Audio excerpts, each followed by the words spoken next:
Hey everybody, what's going on? Vinny here from AndroidAuthority.com. Here today with the Galaxy S2 Skyrocket full review for you guys. Alright, so just to start off, let's do a quick hardware tour around the body of the phone. At the bottom here we have our micro USB port for our charging. Off to the right we have our power button and lock button, that's it. Up at the top, got our our 3.5mm headphone jack, and then our volume rocker off to the left, nothing else on this side, and Galaxy S2 branding with our 8-megapixel camera with flash, speaker down there at the bottom, and I'm doing stuff on the phone apparently while we're talking about this. Anyways, very nice phone. One thing I will say is the design is very nice. It feels good in the hand. It doesn't feel too big. The 3.5 screen is kind of perfect for me, I think, but that's just personally. If you have really small hands, I kind of have bigger hands. If you have smaller hands, it might end up being a little too big for you. So test it out in the store before you get one. That's just my suggestion for you.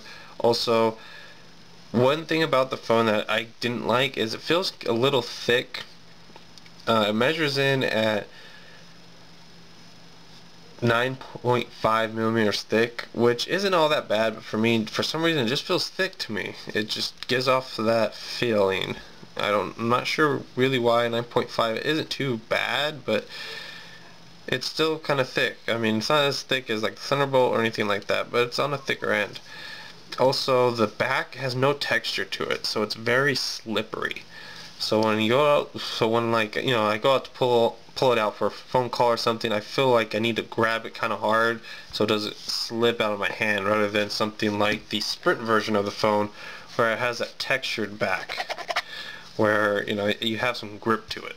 So that was kind of a downside for me as well. But getting into the device itself, we'll unlock it here and go through just a couple of the features. So first thing, let's go into text messaging. As you can see here, I kind of just texted myself, hey. The layout comes as a very weird iPhone feeling, which I'm not sure I really liked. I'm going to text myself back real quick. And you'll see what I'm talking about, because I mean, it almost feels exactly like the iPhone, which is a little irritating, but at the same time, I mean, those kinds of things happen, I guess. Everyone knows about the lawsuit they're in, but see, blue and gray, I mean, we've seen that with the iPhone before, so I'm not sure how much I like that. However, the keyboard and everything is nice. Going to a new message here. It comes with the gingerbread keyboard, as well as the Samsung keypad and swipe. So comes with all three of those. I personally like the gingerbread keyboard, just feels more natural to me, but the keyboard's going to do fine for you, whichever one you choose. I mean, I'm not really going to test it out because we all seen it before, and trust me, it'll work just fine for you guys. There's no lag, it's a capacitive touchscreen, so it's a very, very nice responsive touchscreen. So just to list off some of the specs for you guys, I mean, the battery life for me was about 9-10 hours. Not the best. It was good, but again, just not the best. It's got 1850 milliamp battery, so 1850 milliamp battery. Then we're looking at about a 1.5 gigahertz Qualcomm processor, dual core, so very speedy on that front.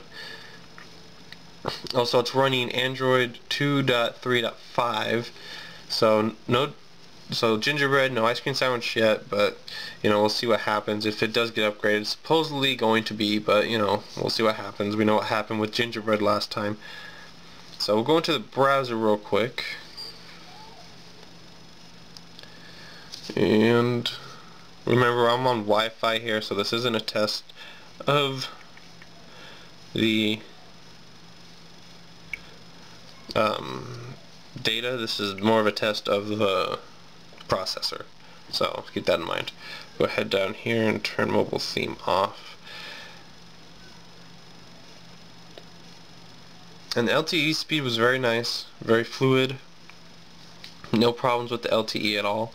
I don't get it here at the home, so I'm not going to be able to test it out for you guys on camera. I thought I did when I first unboxed it, but it turns out that that was just 4G, so it's regular HSPA, so I'm not really going to test that out. But the LTE speed when I was in the city was very quick, very speedy, very responsive, and I couldn't really complain about that. As you can see here, the transition effects in the web browser are a little blocky, but relatively fast. Can't complain there, but the blockiness is kind of irritating, I guess, for some of you. And of course, you can turn screen rotation off in the notification bar, as well as Wi-Fi, Bluetooth, GPS, and flight mode on and off. And pinch to zoom test, I mean, it's just snappy. Very nice processor, but it does eat up the battery quite a bit. Alright, very responsive. Also, Samsung's cool motion interface, so we can click down and zoom with the accelerometer. So very cool, very nice, very responsive. Can't complain there. So widgets on the device, typical Samsung widgets. You're not going to be looking at anything substantially new.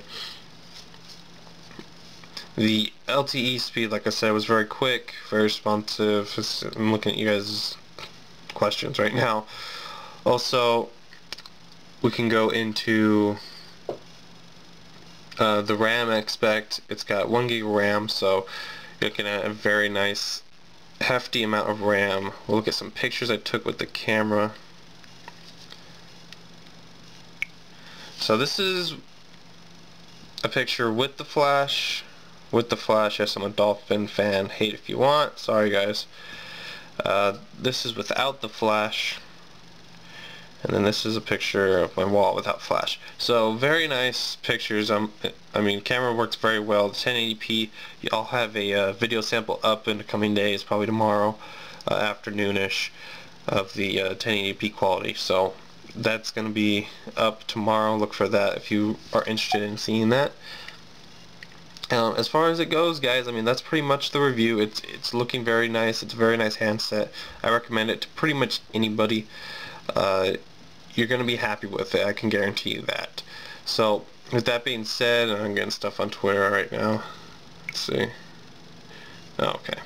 Anyways, so, with all that being said, very nice handset. I would recommend it if you're going on at&t. I'm going to have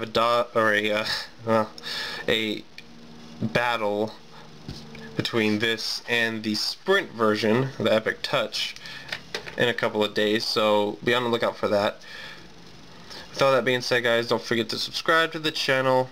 Check out all the new videos. We have reviews, how-tos, app reviews, all that good stuff coming on the video every week. Don't forget to also check me out on Twitter. Follow me at vin_mobile. Check out the site at www.androidauthority.com. And hey, follow us on Twitter as well, at AndroidAuth. See you guys next time. Don't forget to inquire about anything you want to see. I'll try to get it done. Latest.